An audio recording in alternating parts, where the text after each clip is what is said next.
അപ്പോൾ ഇത് എല്ലാവർക്കും നമ്മുടെ ഒരു പുതിയ വീഡിയോയിലോട്ട് സ്വാഗതം. അപ്പോൾ ഇന്നത്തെ നമ്മുടെ റെസിപ്പി നമുക്ക് ബർത്ത്ഡേക്കൊക്കെ ചെയ്തെടുക്കാൻ പറ്റിയ നല്ലൊരു ചോക്ലേറ്റ് കേക്കിൻ്റെ റെസിപ്പിയാണ്. അപ്പോൾ ഈ ഒരു കേക്ക് റെഡിയാക്കി എടുക്കാൻ വേണ്ടിയിട്ട് നമുക്ക് ഓവൻ്റെ ഒന്നും ആവശ്യമില്ല. നമ്മളിത് വീട്ടിലെ സാധാരണ നമ്മൾ എപ്പോഴും ഉപയോഗിക്കുന്ന ഒരു ഫ്രൈ പാനിലാണ് കേക്ക് റെഡിയാക്കി എടുക്കാൻ വേണ്ടിയിട്ട് പോകുന്നത്. എന്നിട്ട് നമ്മളിത് സെറ്റ് ചെയ്യുന്നത് നമ്മൾ സാധാരണ സ്റ്റീൽ പ്ലേറ്റിലാണ് കേട്ടോ. അപ്പോൾ എല്ലാവർക്കും വളരെ സിമ്പിളായിട്ട് ചെയ്തെടുക്കാൻ പറ്റിയ നല്ലൊരു മെത്തേഡാണ്. കണ്ടു നോക്കിയിട്ട് തീർച്ചയായിട്ടും ഇഷ്ടപ്പെടുകയാണെന്നുണ്ടെങ്കിൽ പ്ലീസ് ഒന്ന് ലൈക്ക് ചെയ്തേക്കണേ. അതുപോലെ ചാനലിൻ്റെ വീഡിയോസൊക്കെ ആദ്യമായിട്ട് ആരെങ്കിലും കാണുകയാണെന്നുണ്ടെങ്കിൽ ഇഷ്ടപ്പെടുകയാണെന്നുണ്ടെങ്കിൽ പ്ലീസ് ഒന്ന് സബ്സ്ക്രൈബ് ചെയ്തിട്ട് സപ്പോർട്ട് ചെയ്യാം കേട്ടോ. അതുപോലെ ഈ ഒരു വീഡിയോ ഇഷ്ടപ്പെടുകയാണെന്നുണ്ടെങ്കിൽ തുടർന്നുള്ള വീഡിയോസൊക്കെ കാണാൻ വേണ്ടിയിട്ട് തൊട്ടടുത്തുള്ള കുഞ്ഞ് ബെല്ലൈക്കൺ കൂടി ഇനേബിൾ ചെയ്ത് ഓൾന്ന് തന്നെ ക്ലിക്ക് ചെയ്യുകയാണെന്നുണ്ടെങ്കിൽ ഞാനിടുന്ന എല്ലാ വീഡിയോസിൻ്റെ നോട്ടിഫിക്കേഷൻ നിങ്ങൾക്ക് വരുന്നതായിരിക്കും. അപ്പോൾ നമുക്ക് വളരെ പെട്ടെന്ന് തന്നെ ഈ ഒരു സിമ്പിളായിട്ടുള്ള ചോക്ലേറ്റ് കേക്ക് നമുക്ക് ബർത്ത്ഡേക്കൊക്കെ വളരെ സിമ്പിളായിട്ട് ചെയ്തെടുക്കാൻ പറ്റി ഈ ഒരു രീതിയിൽ എങ്ങനെ ട്രൈ ചെയ്യുന്നത് ഒന്ന് നോക്കാം. അപ്പോഴത് ഈ ഒരു കേക്ക് റെഡിയാക്കാൻ വേണ്ടിയിട്ട് കേക്കിനുള്ള എല്ലാ ഇൻഗ്രീഡിയൻസും നമ്മൾ അളന്നെടുക്കാൻ വേണ്ടിയിട്ട് ഇതുപോലുള്ളൊരു സാധാരണ ഗ്ലാസ്സിലാണ് കേട്ടോ. അപ്പോൾ ഇതുപോലുള്ളൊരു സാധാരണ ഗ്ലാസ്സിൽ കറക്റ്റ് ഒരു 3/4 ഗ്ലാസോളം വരുന്ന മൈദ ഒരു അരിപ്പയിൽ കൂടി അരിച്ചിട്ട് നമുക്കൊരു പാത്രത്തിലോട്ട് അങ്ങോട്ട് മുഴുവനായിട്ടും ചേർത്ത് കൊടുക്കാം. ഇനി ഇതിലോട്ട് ഒരു 1/2 ടീസ്പൂണോളം വരുന്ന ബേക്കിംഗ് പൗഡറും കൂടി ഞാൻ ചേർത്ത് കൊടുക്കുന്നുണ്ട്. ഇനി ഇത് നമ്മൾ ചോക്ലേറ്റ് കേക്കാണ് ചെയ്യുന്നത് എന്തുകൊണ്ട് കറക്റ്റ് ഒരു 2 ടീസ്പൂണോളം വരുന്ന കൊക്കോ പൗഡറും കൂടി നമുക്ക് ഇതിലോട്ട് അങ്ങോട്ട് ചേർത്ത് കൊടുക്കാം. ഇനി ഇത് എല്ലാം കൂടി നമുക്കൊന്ന് അരിച്ചെടുക്കാം കേട്ടോ. അപ്പോൾ അരിച്ചെടുക്കുന്നത് എന്തിനാണെന്ന് അറിയാലോ, ഞാൻ എല്ലാ കേക്കിൻ്റെ റെസിപ്പിയിലും പറയുന്നത് തന്നെയാണ്. നമ്മൾ ഈ ഒരു ചേർത്ത് കൊടുത്തിട്ടുള്ള ബേക്കിംഗ് പൗഡറും അതുപോലെ കൊക്കോ പൗഡറും ഇതൊക്കെ എല്ലാ ഭാഗത്തും ഒരുപോലെ എത്തുകയും ചെയ്യും. പിന്നെ നമ്മൾ കേക്ക് ബേക്ക് ചെയ്തെന്ന് കഴിഞ്ഞാൽ നമ്മുടെ കേക്ക് നന്നായിട്ട് നല്ല സോഫ്റ്റായിട്ട് വരും കേട്ടോ. അതിന് വേണ്ടിയിട്ടാണ് ഒരു 2-3 തവണ ഇതുപോലെ നന്നായിട്ടൊന്ന് അരിച്ചെടുക്കുക. ഇനി ഇത് ഈ ഒരു പൊടികളെല്ലാം കൂടി ഇതുപോലുള്ള ഒരു വിസ്കോ അല്ലാന്നുണ്ടെങ്കിൽ നിങ്ങളുടെ കയ്യിൽ ഫോർക്കോ സ്പൂണോ ഉപയോഗിച്ചിട്ട് നന്നായിട്ടൊന്ന് മിക്സ് ചെയ്ത് കൊടുക്കുക. നമ്മൾ ചേർത്ത് കൊടുത്ത പൊടികളെല്ലാം കൂടി നന്നായിട്ടൊന്നും കൂടി ഒന്ന് മിക്സ് ആവാൻ വേണ്ടിയിട്ടാണ് ഇതുപോലെ നന്നായിട്ടൊന്ന് മിക്സ് ചെയ്ത് കൊടുക്കുക. ഇനി ഇത് നമുക്ക് അങ്ങോട്ട് മാറ്റി വയ്ക്കാം കേട്ടോ. ഇനി നമ്മൾ മൈദ അളന്നെടുത്തിട്ടുള്ള അതേ ഒരു സെയിം ഗ്ലാസ്സിൽ തന്നെ ഏകദേശം ഒരു 1/2 ഗ്ലാസോളം വരുന്ന പഞ്ചസാര ഞാൻ എടുത്തിട്ടുണ്ട്. ഈ ഒരു പഞ്ചസാര നമുക്ക് ആദ്യം മിക്സിയുടെ ജാറിലിട്ടിട്ട് നന്നായിട്ടൊന്ന് പൊടിച്ചെടുക്കണം കേട്ടോ. എങ്കിലും നമ്മുടെ കേക്കിൽ ആ ഒരു മധുരം നന്നായിട്ടൊന്ന് മിക്സ് ആവുള്ളൂ. അപ്പോൾ അതിന് വേണ്ടിയിട്ട് ഈ ഒരു പഞ്ചസാര നമുക്ക് ആദ്യം നന്നായിട്ടൊന്ന് പൊടിച്ചെടുക്കാം. അപ്പോൾ ഇത് നന്നായിട്ട് നല്ല ക്ലീൻ ആയിട്ടുള്ള ഒരു മിക്സിയുടെ ജാറിലോട്ട് പഞ്ചസാര മുഴുവനായിട്ട് ഇട്ട് കൊടുത്തിട്ട് ഇതാദ്യം ഒരു ഫൈൻ പൗഡറായിട്ടൊന്ന് പൊടിച്ചെടുക്കാം. ഇനി നമ്മളിതിലോട്ട് ഒരു കോഴിമുട്ട ചേർത്ത് കൊടുക്കാൻ വേണ്ടിയിട്ട് പോവാണ്. അപ്പോൾ കോഴിമുട്ട ചേർക്കുമ്പോൾ ഞാൻ എപ്പോഴും പറയുന്നതാണ്, ഒരിക്കലും ഫ്രിഡ്ജിൽ നിന്ന് എടുത്തിട്ടുള്ള ഡയറക്റ്റ് ആയിട്ടുള്ള അതായത് തണുപ്പുള്ള കോഴിമുട്ട ചേർക്കാൻ വേണ്ടിയിട്ട് പാടില്ല കേട്ടോ. എപ്പോഴും അത് റൂം ടെമ്പറേച്ചറിലോട്ട് മാറ്റിയിട്ട് വേണം നമ്മളിത് ചേർത്ത് കൊടുക്കാൻ വേണ്ടിയിട്ട്. അപ്പോൾ ഈ ഒരു പഞ്ചസാരയും മുട്ടയും കൂടി നമ്മുടെ ഈ ഒരു മിക്സിയുടെ ജാറിലിട്ട് നമ്മൾ നന്നായിട്ടൊന്ന് അടിച്ചെടുക്കണം കേട്ടോ. ആ ഒരു കറക്റ്റ് എന്താ പറയുക നല്ല ക്രീമി ആയിട്ട് വരണം. അതുവരേക്കും നന്നായിട്ടൊന്ന് അടിച്ചെടുക്കാം.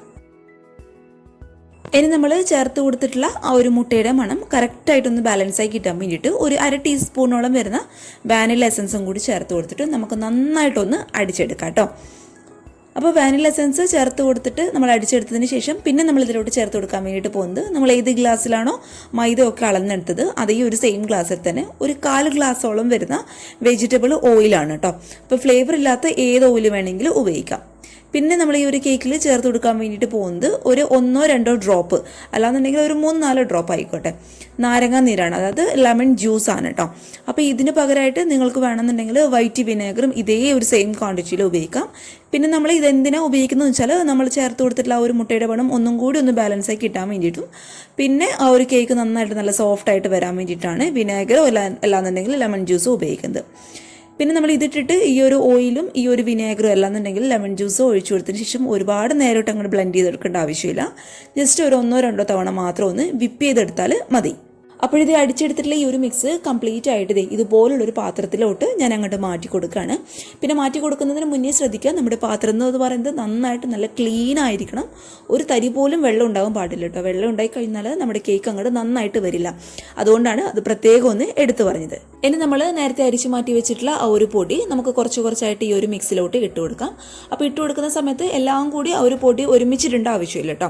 കുറച്ചായിട്ട് ഇട്ട് കൊടുത്തിട്ട് ഇതുപോലുള്ള ഒരു സ്പാച്ചിലോ ഇനി അതില്ല എന്നുണ്ടെങ്കിൽ സാധാരണ നിങ്ങളുടെ കയ്യിലുള്ള ഒരു സ്പൂണോ വെച്ചിട്ട് പതുക്കെ ഒന്ന് മിക്സ് ചെയ്ത് കൊടുക്കുക. പിന്നെ കേക്കിൻ്റെ ബാറ്റർ നമ്മൾ എപ്പോഴും മിക്സ് ചെയ്യുമ്പോൾ ശ്രദ്ധിക്കുക, ഒരുപാട് അങ്ങോട്ട് ബലം കൊടുക്കരുത്. ജസ്റ്റ് ഇതുപോലെ ഒരു സൈഡിലേക്ക് ഒന്ന് ഫോൾഡ് ചെയ്തെടുത്താൽ മാത്രം മതി. ഇനി നമ്മുടെ ഈ ഒരു കേക്കിൻ്റെ ബാറ്റർ ഒന്ന് ലൂസാക്കി എടുക്കാൻ വേണ്ടിയിട്ട് കുറച്ച് പാല് ഞാൻ ഇതിലോട്ട് അങ്ങോട്ട് ചേർത്ത് കൊടുക്കുകയാണ്. അപ്പോൾ പാല് ചേർത്ത് കൊടുക്കുന്ന സമയത്ത് ശ്രദ്ധിക്കുക, ഒരുപാട് തണുത്ത പാല് ഉപയോഗിക്കാനായിട്ട് പാടില്ല. ഒരു ഇളം ചൂടുള്ള പാല് വേണം നമ്മൾ ഇതിലോട്ട് അങ്ങോട്ട് ചേർത്ത് കൊടുക്കാൻ വേണ്ടിയിട്ട്. അപ്പോൾ ചൂടെന്ന് പറയുമ്പോൾ ഒരുപാട് അങ്ങോട്ട് ചൂടായി പോകരുത്, നമുക്ക് കൈയൊക്കെ കുത്താൻ പാകത്തിലുള്ള ആ ഒരു ചൂട് മാത്രം കേട്ടോ. ഒരുപാട് ചൂടായി പോകാൻ പാടില്ല, അതുപോലെ ഒരുപാട് തണുത്ത പാലും ഉപയോഗിക്കാനായിട്ട് പാടില്ല. അപ്പോൾ കുറച്ചായിട്ട് പാല് ചേർത്തിട്ട് കറക്റ്റ് ആ ഒരു കേക്ക് ബാറ്ററിൻ്റെ പരുവത്തിൽ ആക്കിയെടുക്കുക. അപ്പോഴത്തേക്കും നമ്മുടെ കേക്കിൻ്റെ ബാറ്റർ ഇവിടെ റെഡി ആയിട്ടുണ്ട്. നമ്മൾ ആ ഒരു സ്പാച്ചിൽ വെച്ചിട്ട് താഴോട്ട് ഇടുന്ന സമയത്ത് കറക്റ്റ് ഇതുപോലെ അങ്ങോട്ട് റിബൺ പോലെ താഴോട്ട് വീഴണം കേട്ടോ. അതാണ് ബാറ്ററിൻ്റെ കറക്റ്റ് പരുവം എന്ന് പറയുന്നത്.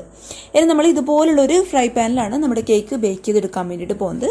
അപ്പോൾ ഒരു കേക്കിൻ്റെ ബാറ്റർ പെട്ടെന്ന് അങ്ങോട്ട് അടിയിൽ പിടിക്കാതിരിക്കാൻ വേണ്ടിയിട്ട് ഒരു ബട്ടർ പേപ്പർ വെച്ച് കൊടുക്കാം കേട്ടോ. ഇനി അതിൻ്റെ മുകളിലോട്ടായിട്ട് നമ്മൾ റെഡിയാക്കി വെച്ചിട്ടുള്ള ഈ ഒരു കേക്ക് ബാറ്റർ കംപ്ലീറ്റ് ആയിട്ട് നമുക്കങ്ങ് ഒഴിച്ചു കൊടുക്കാം. ഇനി ഈ ഒരു പാന് ജസ്റ്റ് ഒന്ന് ടാപ്പ് ചെയ്ത് കൊടുക്കുക. എന്തെങ്കിലും എയർ ബബിൾസും കാര്യങ്ങളൊക്കെ ഉണ്ടെന്നുണ്ടെങ്കിൽ അത് കംപ്ലീറ്റ് ആയിട്ട് അങ്ങോട്ട് മാറാൻ വേണ്ടിയിട്ട് ഇത് ജസ്റ്റ് ഇതുപോലെ അങ്ങോട്ട് ടാപ്പ് ചെയ്ത് കൊടുക്കുക.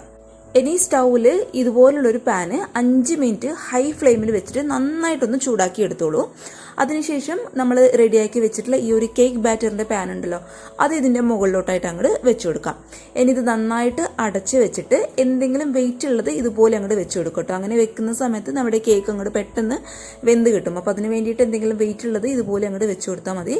എന്നിട്ട് ഒരു മീഡിയം ഫ്ലെയിമിൽ കറക്റ്റ് ഒരു 15 മിനിറ്റ് അത്രയേ വേണ്ടൂ നമ്മുടെ ഈ ഒരു കേക്ക് ബേക്ക് ചെയ്തെടുക്കാൻ വേണ്ടിയിട്ട്. അപ്പോൾ ഒരു മീഡിയം ഫ്ലെയിമിൽ കറക്റ്റ് 15 മിനിറ്റ്. അപ്പോഴത്തെ ആ ഒരു കറക്റ്റ് സമയം കൊണ്ട് നമ്മുടെ കേക്കൊക്കെ നന്നായിട്ട് നല്ല ബേക്കായിട്ട് വന്നിട്ടുണ്ട്.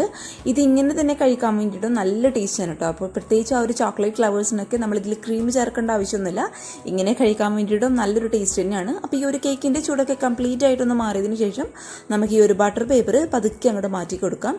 ചൂട് മാറിക്കഴിഞ്ഞാൽ പെട്ടെന്ന് ആ ഒരു ബട്ടർ പേപ്പർ അങ്ങോട്ട് റിമൂവ് ആയിക്കോളും. നമ്മുടെ നല്ല സോഫ്റ്റ് ആയിട്ടുള്ള കേക്കാണ്, ഉള്ളൊന്നും ഒട്ടും കരിഞ്ഞിട്ടില്ല കേട്ടോ. ഈ ഒരു അടിവശമൊന്നും അത്രയും നല്ല സോഫ്റ്റ് ആയിട്ടുള്ള കേക്കാണ്. ഇനി ഇതുപോലുള്ളൊരു പാനിൽ വെച്ചിട്ട് നിങ്ങൾക്ക് വേണമെന്നുണ്ടെങ്കിൽ സെറ്റ് ചെയ്തെടുക്കാം. അല്ലാന്നുണ്ടെങ്കിൽ ഇതുപോലുള്ള സാധാരണ ഒരു സ്റ്റീൽ പ്ലേറ്റിൽ വെച്ചിട്ടും സെറ്റ് ചെയ്തെടുക്കാം കേട്ടോ. ഞാൻ എന്തായാലും ഈ ഒരു സ്റ്റീൽ പ്ലേറ്റിൽ വെച്ചിട്ടാണ് സെറ്റ് ചെയ്തെടുക്കാൻ വേണ്ടിയിട്ട് പോകുന്നത്. അപ്പോൾ ഈ ഒരു സ്റ്റീൽ പ്ലേറ്റിലോട്ട് കേക്ക് മാറ്റി കൊടുത്തതിന് ശേഷം ഇത് ഫ്രിഡ്ജിൽ വെച്ചിട്ട് ഈ ഒരു കേക്ക് നമുക്ക് ആദ്യം നന്നായിട്ടൊന്ന് തണുപ്പിച്ചെടുക്കാം. അപ്പോൾ ആ ഒരു സമയം കൊണ്ട് നമുക്ക് ഈ ഒരു കേക്കിന് ആവശ്യമായിട്ടുള്ള വിപ്പിംഗ് ക്രീം ഒന്ന് റെഡിയാക്കി എടുക്കണം. അതിനായിട്ട് ഇത് നന്നായിട്ട് തണുത്തിട്ടുള്ള ഒരു പാത്രത്തിലോട്ട് ഒരു 1/4 ഗ്ലാസോളം വരുന്ന വിപ്പിംഗ് ക്രീം ഞാൻ ഒഴിച്ചു കൊടുക്കുന്നുണ്ട്.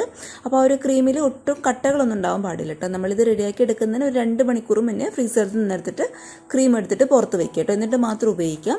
ഇനി ഇതുപോലുള്ളൊരു ബ്ലെൻഡർ വെച്ചിട്ട് നന്നായിട്ടൊന്ന് ബീറ്റ് ചെയ്ത് കൊടുക്കുക. ബീറ്റർ വെച്ചിട്ട് നന്നായിട്ടൊന്ന് ബീറ്റ് ചെയ്ത് കൊടുക്കുക. അപ്പോൾ ബീറ്റ് ചെയ്ത് കൊടുക്കുന്ന സമയത്ത് പെട്ടെന്ന് അങ്ങോട്ട് ബീറ്റായിട്ട് എനിക്ക് കുറച്ചും കൂടി ഒരു പെർഫെക്ഷനായിട്ട് കിട്ടിയിട്ടുള്ളത് ഫിയോണയുടെ വിപ്പിംഗ് ക്രീമാണ്. എനിക്ക് എന്താ പറയുക, നല്ലൊരു കോൺഫിഡൻസ് ആണ് കേട്ടോ ഈ ഒരു വിപ്പിംഗ് ക്രീം വെച്ചിട്ട് വിപ്പ് ചെയ്തെടുക്കുന്ന സമയത്ത് പെട്ടെന്ന് അങ്ങോട്ട് വിപ്പായി കിട്ടുന്നുള്ള ആ ഒരു സ്റ്റിഫായി കിട്ടുന്ന രീതിയിലുള്ള ഒരു വിപ്പിംഗ് ക്രീമാണ്. അപ്പോൾ ഇത് എന്താ പറയുക, ഇത് പ്രൊമോഷനൊന്നുമല്ല, എനിക്ക് പേഴ്സണലായിട്ട് ഒരു അഭിപ്രായം പറഞ്ഞതേ ഉള്ളൂ. നിങ്ങൾക്ക് ഏതാണോ കോൺഫിഡൻസ് ആ ഒരു വിപ്പിംഗ് ക്രീം ഉപയോഗിക്കാം. എന്നിട്ട് ഇതുപോലെ നന്നായിട്ടൊന്ന് ബീറ്റ് ചെയ്തെടുക്കാം. അപ്പോൾ ഇതുപോലെ കറക്റ്റായിട്ടൊന്ന് സ്റ്റിഫായിട്ട് വരുന്ന സമയത്ത് ഇതിലോട്ട് ഒരു 1/2 ടീസ്പൂണോളം വാനില എസൻസും കൂടി നമുക്ക് ചേർത്ത് കൊടുക്കാം. ഇനി ഇതിലോട്ട് നിങ്ങളുടെ ക്രീമിന് ആ ഒരു മധുരത്തിന് ആവശ്യമായിട്ടുള്ള പഞ്ചസാര ഇട്ട് കൊടുക്കാം. എന്തായാലും ഒരു 3 ടീസ്പൂണോളം വരുന്ന പഞ്ചസാര ഞാൻ ചേർത്ത് കൊടുക്കാൻ കേട്ടോ. അതുപോലെ ഈ ഒരു ചോക്ലേറ്റ് കേക്ക് ആയതുകൊണ്ട് ഒരു 3 ടീസ്പൂണോളം വരുന്ന കൊക്കോ പൗഡറും കൂടി ഞാൻ ഇട്ട് കൊടുക്കുന്നുണ്ട്. അപ്പോൾ ഇട്ട് കൊടുക്കുന്നതായിട്ടുള്ള ഒരു വീഡിയോ റെക്കോർഡ് ആയിട്ടില്ല. അപ്പോൾ അത് കറക്റ്റ് 3 ടീസ്പൂണോളം വരുന്ന കൊക്കോ പൗഡറും കൂടി ഇട്ട് കൊടുത്തിട്ട് ഈ ഒരു ക്രീം നന്നായിട്ട് ഈ ഒരു ബീറ്റർ വെച്ചിട്ട് ഒരു സ്റ്റിഫ് ആകുന്നത് വരെ നന്നായിട്ടൊന്ന് ബീറ്റ് ചെയ്തെടുക്കാം.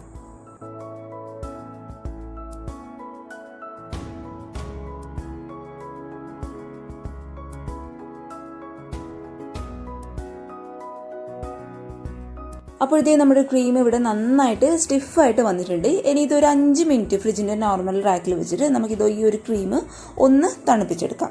ഇനി നമുക്ക് ഈ ഒരു കേക്കിന് ആവശ്യമായിട്ടുള്ള പാലിൻ്റെ മിക്സ് ഒന്ന് റെഡിയാക്കി എടുക്കണം കേട്ടോ. അപ്പോൾ അതിന് വേണ്ടിയിട്ട് ഇത് ഒരു 1/4 കപ്പോളം വരുന്ന പാല് ഞാൻ എടുത്തിട്ടുണ്ട്. അപ്പോൾ നമ്മുടെ ഷുഗർ സിറപ്പിന് പകരമാണ് ഈ ഒരു പാൽ ഉപയോഗിക്കുന്നത് കേട്ടോ. അപ്പോൾ പാല് ചേർക്കുന്ന സമയത്തായിരിക്കും നമ്മുടെ കേക്കിന് നല്ലൊരു ടേസ്റ്റ് ഉണ്ടാവുക. അപ്പോൾ അതിന് വേണ്ടിയിട്ടാണ് ഒരു 1/4 കപ്പോളം പാൽ ഒരു പാത്രത്തിലോട്ട് നമുക്ക് അങ്ങോട്ട് ഒഴിച്ചു കൊടുക്കാം. ഇനി ഈ ഒരു പാലിലോട്ട് മധുരത്തിന് ആവശ്യമായിട്ടുള്ള കറക്റ്റ് ഒരു 3 ടീസ്പൂണോളം പഞ്ചസാര ഞാൻ ചേർത്ത് കൊടുക്കുകയാണ്. പിന്നെ ഈ ഒരു മിക്സിന് നല്ലൊരു ഫ്ലേവർ കൊടുക്കാൻ വേണ്ടിയിട്ട് ഒരു 1/4 ടീസ്പൂണോളം വരുന്ന വാനില എസൻസും കൂടി ചേർത്ത് കൊടുക്കാം. ഇനി ഇതെല്ലാം കൂടി നന്നായിട്ടൊന്ന് മിക്സ് ചെയ്യുക. ആ ഒരു പഞ്ചസാര കംപ്ലീറ്റ് ആയിട്ടൊന്ന് പാലിൽ അലിഞ്ഞോട്ടെ. അതിനുശേഷം നമുക്കിത് ഫ്രിഡ്ജിൻ്റെ നോർമൽ റാക്കിൽ വെച്ചിട്ട് ഒരു 5-10 മിനിറ്റ് നന്നായിട്ട് ഇതൊന്ന് തണുപ്പിച്ചെടുക്കാം. ഇപ്പോഴത്തെ കറക്റ്റ് സമയം കൊണ്ട് നമ്മുടെ കേക്കും ക്രീമും പാലൊക്കെ നന്നായിട്ട് തണുത്ത് വന്നിട്ടുണ്ട് കേട്ടോ. ഇനി നമ്മൾ റെഡിയാക്കി വെച്ചിട്ടുള്ള ഈ ഒരു കേക്കിൻ്റെ മുകളിലോട്ട് കത്തി വെച്ചിട്ട് ഞാൻ ഇതുപോലെ ഒന്ന് വരഞ്ഞു കൊടുക്കുകയാണ്. നമ്മൾ ചേർത്ത് കൊടുത്തിട്ട് ആ ഒരു പാലിൻ്റെ മിക്സൊക്കെ നന്നായിട്ട് ഇതിലോട്ട് അങ്ങോട്ട് അബ്സോർബ് ആയിട്ട് കേക്ക് നന്നായിട്ട് സോഫ്റ്റായിട്ട് വരാൻ വേണ്ടിയിട്ടാണ് ഇതുപോലെ അങ്ങോട്ട് ചെയ്ത് കൊടുക്കുക. ഇനി നമ്മൾ തണുപ്പിച്ചെടുത്തിട്ടുള്ള പാലിൻ്റെ ആ ഒരു മിക്സ് കംപ്ലീറ്റ് ആയിട്ട് ഈ ഒരു കേക്കിൻ്റെ മുകളിലോട്ട് അങ്ങോട്ട് ഒഴിച്ചു കൊടുക്കണം. നന്നായിട്ട് നല്ല സോഫ്റ്റ് ആയിട്ടുള്ള കേക്കൊക്കെ ആണെന്നുണ്ടെങ്കിൽ പെട്ടെന്ന് അങ്ങോട്ട് ഈ ഒരു പാല് വലിച്ചെടുത്തിട്ട് കേക്ക് നന്നായിട്ട് കുതിർന്ന് വന്നോളും കേട്ടോ. അങ്ങനെയുള്ള കേക്ക് കഴിക്കാനായിരിക്കും നല്ലൊരു ടേസ്റ്റ് ഉണ്ടാവുക. അപ്പോൾ ഞാനത് പറഞ്ഞ ഇൻഗ്രീഡിയൻസും ആ ഒരു അളവുകളൊക്കെ കറക്റ്റായിട്ടൊന്ന് ശ്രദ്ധിക്കുക കേട്ടോ. അപ്പോൾ തന്നെ നമ്മുടെ കേക്ക് നന്നായിട്ട് നല്ല സോഫ്റ്റ് ആയിട്ട് അങ്ങോട്ട് മാറിക്കോളും. ഇനി നമ്മൾ നന്നായിട്ട് തണുപ്പിച്ചെടുത്തിട്ടുള്ള നമ്മുടെ ആ ഒരു വിപ്പിംഗ് ക്രീം കേക്കിൻ്റെ മുകളിലോട്ടായിട്ട് ഞാൻ അപ്ലൈ ചെയ്ത് കൊടുക്കുകയാണ്. അപ്പോൾ ഇതുപോലുള്ളൊരു സ്പാച്ചുല ഉണ്ടെന്നുണ്ടെങ്കിൽ അത് വെച്ചിട്ട് ചെയ്യാം. അല്ലാന്നുണ്ടെങ്കിൽ പാലറ്റ് നൈഫ് ഉണ്ടെന്നുണ്ടെങ്കിൽ അത് വെച്ചിട്ട് ചെയ്തോളൂ, കുഴപ്പമൊന്നുമില്ല. അല്ലാന്നുണ്ടെങ്കിൽ സാധാരണ ഒരു കത്തി വെച്ചിട്ട് ചെയ്താലും മതി കേട്ടോ. ഇതിപ്പോൾ ഞാൻ വാങ്ങിച്ചതാണ് ഈ ഒരു സ്പാച്ചുല എന്ന് പറയുന്നത്. ഇതിന് മുന്നേയൊക്കെ കത്തി വെച്ചിട്ട് തന്നെയാണ് കേട്ടോ ഞാൻ ചെയ്യുന്നത്. നന്നായിട്ട് ക്രീം ഒന്ന് അപ്ലൈ ചെയ്തതിന് ശേഷം ഇതുപോലുള്ളൊരു ATM കാർഡ് ഒക്കെ കയ്യിലുണ്ടെന്നുണ്ടെങ്കിൽ അത് വെച്ചിട്ട് ജസ്റ്റ് എല്ലാ ഭാഗത്തും ഒന്ന് ഷേപ്പ് ചെയ്ത് കൊടുക്കുക, നന്നായിട്ടൊന്ന് ലെവൽ ചെയ്ത് കൊടുക്കുക. ഇപ്പോൾ സ്ക്രാപ്പർ ഉണ്ടെന്നുണ്ടെങ്കിൽ അത് ഉപയോഗിക്കാം കേട്ടോ. അപ്പോൾ സാധാരണക്കാർക്ക് ചെയ്യാൻ പറ്റുന്ന രീതിയിലാണ് ഞാൻ കാണിക്കുന്നത്. കാരണം എല്ലാവരുടെ കയ്യിലൊന്നും സ്ക്രാപ്പറും അതുപോലെ പാലറ്റ് നൈഫൊക്കെ ഉണ്ടാവണമെന്നില്ല. അപ്പോൾ ഇതുപോലെ കാർഡൊക്കെ എല്ലാവരുടെ കയ്യിലുണ്ടാവും. അപ്പോൾ അത് വെച്ചിട്ട് നന്നായിട്ട് ഇതുപോലെ അങ്ങോട്ട് ക്രീം ലെവൽ ചെയ്ത് കൊടുത്താൽ മതി. എനിക്ക് കുറച്ച് വിപ്പിംഗ് ക്രീം ഒരു പൈപ്പിംഗ് ബാഗിലോട്ട് മാറ്റിയിട്ട് കുറച്ചൊരു ഫ്ലവർ ഞാൻ വരച്ചു കൊടുക്കുന്നുണ്ട് കേക്കിൻ്റെ മുകളിലോട്ടായിട്ട്. നിർബന്ധമൊന്നുമില്ല, നിങ്ങളുടെ ഇഷ്ടത്തിനനുസരിച്ചിട്ട് ഡെക്കറേറ്റ് ചെയ്തെടുക്കാം കേട്ടോ. ഞാനിപ്പോൾ എന്നെ കൊണ്ടാവുന്ന രീതിയിൽ ഡെക്കറേഷൻ ചെയ്യുന്നതേ ഉള്ളൂ. അതൊക്കെ ഡെക്കറേഷനൊക്കെ ഞാനെപ്പോഴും പറയുന്ന പോലെ നിങ്ങളുടെ ഇഷ്ടത്തിനനുസരിച്ചിട്ട് ചെയ്തെടുക്കാം കേട്ടോ. അപ്പോൾ ഇതേ നമ്മുടെ കേക്ക് ഇവിടെ റെഡി ആയിട്ടുണ്ട്. പിന്നെ ഈ ഒരു കേക്ക് ഒരു 10 മിനിറ്റ് ഫ്രിഡ്ജിൻ്റെ നോർമൽ റാക്കിൽ വെച്ചിട്ട് ഞാനൊന്ന് തണുപ്പിച്ചെടുത്തിട്ടുണ്ടായിരുന്നു. കാരണം ആ ഒരു കേക്കും ക്രീമും ഒക്കെ ഒന്നും കൂടി തണുത്തിട്ട് കഴിക്കാനായിരിക്കും കൂടുതലൊരു ടേസ്റ്റ് ഉണ്ടാവുക. ഇനി അതില്ലാന്നുണ്ടെങ്കിൽ കുഴപ്പമൊന്നുമില്ല കേട്ടോ. എങ്ങനെ കഴിക്കാൻ വേണ്ടിയിട്ട് നമ്മുടെ കേക്ക് ഒരു അടിപൊളി ടേസ്റ്റ് തന്നെയാണ്. പിന്നെ ഈ ഒരു കേക്ക് ഫ്രൈ പാനിലാണ് ഉണ്ടാക്കിയെന്ന് ഒരിക്കലും പറയില്ല കേട്ടോ. ഒരു തവണ നിങ്ങളൊന്ന് ട്രൈ ചെയ്ത് നോക്കൂ. അപ്പോൾ ഈ ഒരു കേക്ക് ഇനി കട്ട് ചെയ്തിട്ടും കൂടി ഞാൻ കാണിച്ചു തരാം. നമ്മൾ കത്തി ഇങ്ങനെ വയ്ക്കുമ്പോൾ തന്നെ ആ ഒരു ഉള്ളിലോട്ട് പോകുന്ന സോഫ്റ്റ്നെസ് ആണ്. കാരണം നമ്മൾ പാലിൽ കുതിർന്നിട്ടാണ് ഈ ഒരു കേക്ക് ഉള്ളത്. അപ്പോൾ അത്രയും സോഫ്റ്റ് ആയിട്ടുള്ള കേക്കാണ്. പ്രത്യേകിച്ച് നമ്മുടെ ചോക്ലേറ്റ് ലവേഴ്സിനൊക്കെ തീർച്ചയായിട്ടും ഇഷ്ടപ്പെടുന്ന ഒരു അടിപൊളി കേക്കാണ് കേട്ടോ. എല്ലാവരും മറക്കാതെ ഒന്ന് ട്രൈ ചെയ്ത് നോക്കണേ. പിന്നെ ഈ ഒരു കേക്കിൻ്റെ റെസിപ്പി നിങ്ങൾക്ക് ഇഷ്ടപ്പെടുകയാണെന്നുണ്ടെങ്കിൽ നിങ്ങളുടെ നല്ല കമൻറ്റുകൾ എൻ്റെ കമൻറ്റ് ബോക്സിൽ ഈ ഒരു കേക്ക് റെസിപ്പിയുടെ താഴെ കമൻറ്റ് ബോക്സിൽ വന്നറിയിക്കുക കേട്ടോ. അതുപോലെ ചാനലിലെ വീഡിയോസൊക്കെ ആദ്യമായിട്ട് ആരെങ്കിലും കാണുകയാണെന്നുണ്ടെങ്കിൽ ഇഷ്ടപ്പെടുകയാണെന്നുണ്ടെങ്കിൽ പ്ലീസ് ഒന്ന് സബ്സ്ക്രൈബ് ചെയ്തിട്ട് സപ്പോർട്ട് ചെയ്യട്ടോ. കൂടാതെ തൊട്ടടുത്തുള്ള കുഞ്ഞ് ബെല്ലൈക്കൻ കൂടി ഇനാബിൾ ചെയ്ത് ഓൾന്ന് തന്നെ ക്ലിക്ക് ചെയ്യുകയാണെന്നുണ്ടെങ്കിൽ ഞാനിടുന്ന വീഡിയോസിൻ്റെ നോട്ടിഫിക്കേഷൻ നിങ്ങൾക്ക് വേഗം വരുള്ളൂ കേട്ടോ. പിന്നെ ഈ ഒരു കേക്കിൻ്റെ റെസിപ്പി കണ്ടുകൊണ്ടിരിക്കുന്ന സമയത്ത് ഇഷ്ടപ്പെട്ടിട്ടുണ്ടെങ്കിൽ ആദ്യമേ തന്നെ ഒന്ന് ലൈക്ക് ചെയ്തോളൂ. ഞാനിപ്പോൾ അവസാനം പറഞ്ഞതേ ഉള്ളൂ. അപ്പോൾ ലൈക്ക് ചെയ്തേക്കാൻ മറന്നു പോകരുത് കേട്ടോ. കൂടാതെ പറ്റുകയാണെന്നുണ്ടെങ്കിൽ എൻ്റെ ഫേസ്ബുക്ക് പേജും ഇൻസ്റ്റാഗ്രാമൊക്കെ ഒന്ന് ഫോളോ ചെയ്യുക. അതുപോലെ നിങ്ങൾ ട്രൈ ചെയ്തിട്ടുള്ള ഫോട്ടോസ് പറ്റുകയാണെന്നുണ്ടെങ്കിൽ എൻ്റെ ഇൻസ്റ്റാഗ്രാമിലോ അല്ലാന്നുണ്ടെങ്കിൽ ഫേസ്ബുക്ക് പേജിലോ അല്ലാന്നുണ്ടെങ്കിൽ വാട്സപ്പിലോ ഒക്കെ ഒന്ന് അയച്ചു തരാം കേട്ടോ. അപ്പോൾ ഇത്രയേ ഉള്ളൂ. എല്ലാവർക്കും ഈ ഒരു കേക്കിൻ്റെ വീഡിയോ ഇഷ്ടമായെന്ന് വിചാരിക്കുന്നു. അപ്പോൾ നാളെ ഒരു നല്ല വീഡിയോ ആയിട്ട് കാണും വരെ thank you for watching Simnas food world. By.